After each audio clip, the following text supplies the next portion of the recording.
So'zimiz quruq bo'lmasligi uchun bugun sizlarga ba'zi bir olimlarning fikrlarini keltirib o'tishga ijozat bergaysiz. Alloma Imom Abdul Qohir Bag'dodiy o'zining Al-Farqu baynal Firaq, ya'ni islomdagi firqalar o'rtasidagi farqli jihatlar haqida yozgan o'zining asarida quyidagilarni ta'kidlaydi. Rasululloh sollallohu alayhi vasallamning hadislarida ishora qilib o'tilgan 73-firqa bu ahli sunna val jamoadir. Ahli sunna val jamoaki ahli ra'y va ahli hadis firqalaridan tashkil topgan deb aytadi. Behuda so'zlarni sotib olgan bid'atchi toifalar emas deb ta'kidlab o'tadi. Abdul Qohir Bag'dodiy so'zining o'rtasida ahli sunna val jamoa nima uchun ahli sunna deb atalganini, nima uchun ular aynan ahli sunna val jamoa bu ash'ariylar va moturidiylardan iboratligi haqida dalillarni, fikrlarni bayon qilib o'tadi. Chunki ular deydi Abdul Qohir Bag'dodiy, aqidaviy masalalarda Rasululloh sollallohu alayhi vasallamning muborak og'izlaridan chiqqan, sahobalardan naql qilingan xabarlarga e'tiqod qiladilar. O'shalar asosida e'tiqod qiladilar deb taqdim etadi. Ammo xavorijlar, rofiziylar, qadariylar va bulardan boshqa bid'atchi oqimlarni ahli sunna val jamoaning tarkibiga kirmasligini ta'kidlab o'tadi.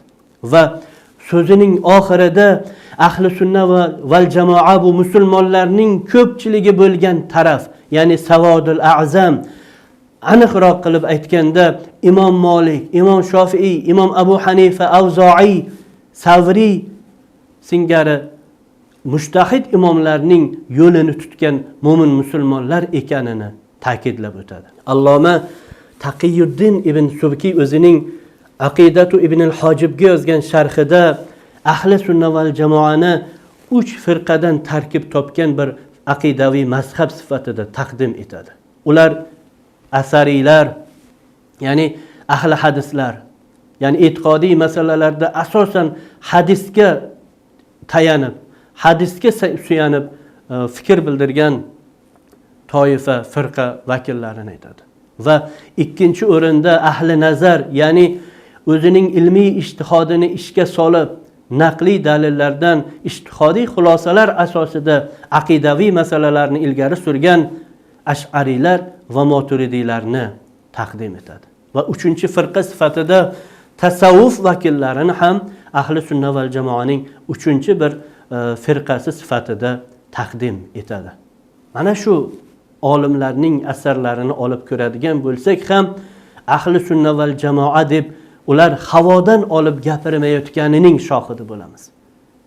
Hatto ahli sunna val jamoa so'zining har biriga ta'rif berayotib, unga istilohiy ma'no berayotib, uni hadislar bilan, oyatlar bilan dalillab, isbotlab berganining guvohi bo'lamiz.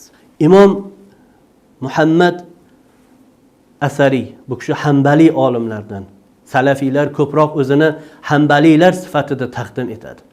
Mana shu Hanbaliylik mazhabining buyuk olimlaridan Imom Muhammad Asari ahli sunna val jamoani 3 firqaga bo'ladi. Ya'ni ahli sunna val jamoa deganda quyidagi 3 firqa tushuniladi deydi. Ular asariylar, ya'ni Imom Ahmad ibn Hanbalning aqidaviy qarashlarini ushlagan mo'min musulmonlar.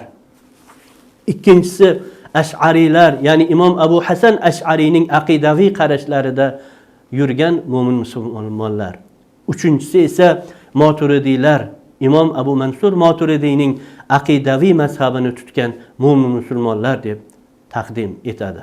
Imom Azuddin Iji ham najot topuvchi yagona firqa haqida so'z yuritar ekan, uning so'ziga izoh bergan Jaloliddin Davoniy ahli sunna val jamoa najot topuvchi firqa ekanini va bular ash'ariylar, moturidiylardan iborat ekanini ta'kidlab o'tadi.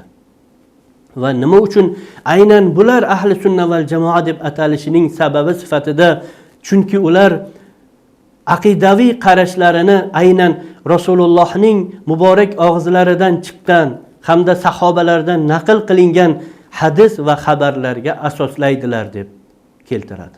So'zini davom ettirar ekan, chunki bular deydi, Mu'taziliylarga o'xshab aqlga mutlaq hukmronlik darajasini bermaydilar yoki imomlarini har qanday xato qilishdan ma'sum bo'lgan Shialarga o'xshab naqlga mutlaq hukmronlikni berib, aqlni keraksizga chiqarib qo'ymaydilar deb ta'kidlaydi.